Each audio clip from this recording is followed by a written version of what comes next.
बिस्मिल्लाहिर्रहमानिर्रहीम। वेलकम करती हूँ आपके अपने यूट्यूब चैनल में। अस्सलाम वालेकुम। आज हम बनाने वाले हैं पकौड़े, वो भी बहुत ही देसी अंदाज में। चलिए तो स्टार्ट करते हैं।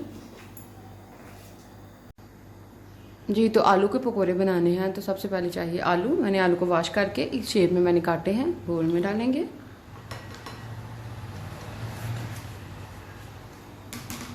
छोटी साइज़ की प्याज और 3 हरी मिर्चें हैं।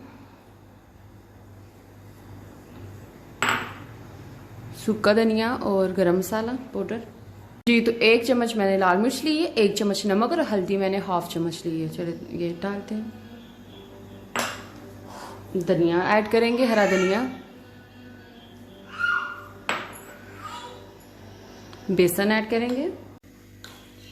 मैंने थोड़ा सा पानी ऐड किया है कि पेस्ट अच्छी तरह बन जाए। अगर आपको लगे कि बेसन कम है तो और भी ऐड कर सकते हैं।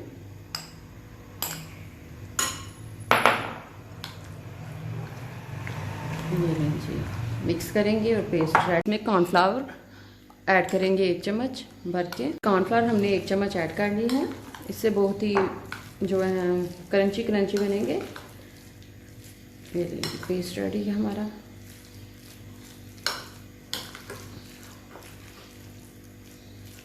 जी, इसे 5 से 6 मिनट हम रखेंगे। जी, तो लाइट ब्राउन होना स्टार्ट हो चुके हैं। अब हम इनकी साइड चेंज करेंगे।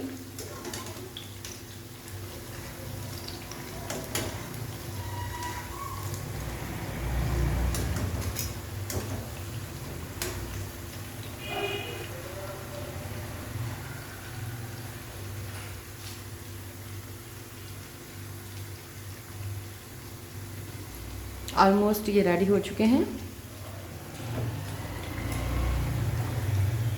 1 मिनट बाद हम इसे निकाल देंगे। दोनों साइड जो सेम हो जाए, लाइट ब्राउन, अच्छी तरह दोनों साइड जो है वो पक जाएं।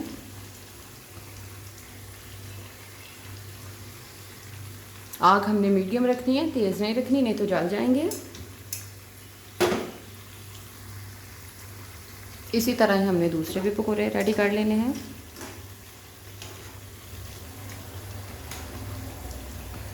ये देख सकते हैं, वो यमी बने हैं। अब हम इसे निकालेंगे। जी, तो गाइस देख सकते हैं फाइनली पकौड़े रेडी हैं। आप भी ज़रूर ट्राई कीजिएगा। बहुत ही सिंपल और बहुत ही इजी कुक है। अगर आपको मेरी वीडियो अच्छी लगी तो लाइक कीजिएगा, शेयर कीजिएगा और सब्सक्राइब कीजिएगा। नेक्स्ट वीडियो में फिर मुलाकात होगी। अल्लाह हाफिज़।